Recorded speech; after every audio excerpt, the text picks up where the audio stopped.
Winning the 2002 Coca-Cola 600 was a big deal for Mark Martin and Ben Leslie, his Roush Racing crew chief. It was Mark's first Winston Cup win in more than 2 years, going back to the spring of the year 2000 at Martinsville. Mark also collected a cool $1 million bonus from series sponsor RJ Reynolds for the win, and so did race fan Jane Hogan. Ben Leslie had never before visited Victory Lane as a Winston Cup crew chief, so the night was an important first for him. And the $50,000 fine Ben was handed after the race when Mark's car was found to be an eighth of an inch too low? Oh yeah. If NASCAR inspectors had found what was really going on with that car, that penalty would have been way worse.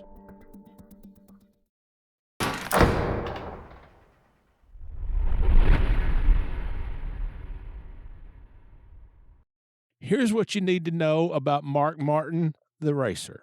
Mark has always been a guy that has to have the cars turn. He'd rather be loose than tight. So front downforce is king of kings. Knowing that Mark was all about some front downforce on the cars he drove, Ben Leslie went to work. He watched the inspection process to see if there might be some little opening in the rules he might exploit. There was. You know, there was templates and rules to where, you know, the nose was located to the hood's located to the windshield, you know, so everything is in proportion. Well, the official's putting the nose template on that's locating all this, and I notice he's centering the nose. He's not really looking at how it fits. He centers it up over the grill opening, over the upper grill opening, because it's got marks for where the grill opening is supposed to be too. Huh. Well, that leaves a little bit of latitude. Ben sat down with Bruce Hayes, a body hanger extraordinaire at Roush Racing, and together they came up with a plan. I said, Bruce, and he was a mad scientist. I mean, mad scientist.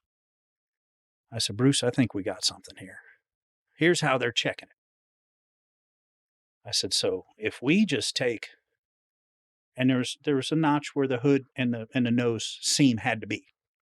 I said, so if we take and move the grill up, make an arbitrary hole for the grill, they're going to move the template up, and we can move the nose down and forward. Okay. How much you get away with? Give me all you got. We'll just go big.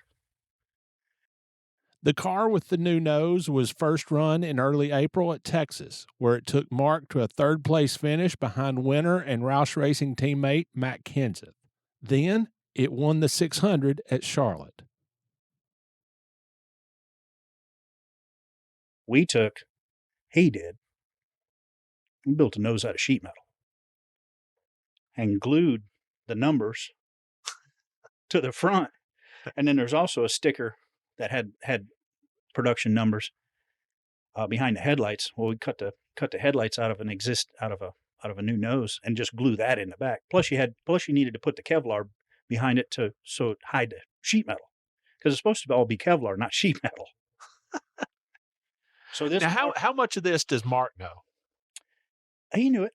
He didn't know it at the time, but he knew it. He's got that car. Easier to ask forgiveness than it is permission. He was just all about it. He's like, if it's gonna make it turn better, and that's the car we won the 600 with.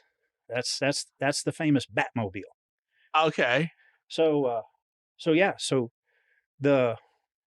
now the nose is an inch longer from the hood, and it's an inch lower. Wow. So. And that's what you run. That's what we raced in the 600. That's the car we raced. The trick nose worked, so similar changes might or might not have been built into other cars in Mark's Roush Racing arsenal. An accident during practice at Phoenix late in the season nearly let the secret out of the bag. So at Phoenix, the second Phoenix race, you know, we're in the running for a championship. Mark's out there practicing, and car is really good, and he started cussing on the radio. What's he thinking? What's McMurray thinking?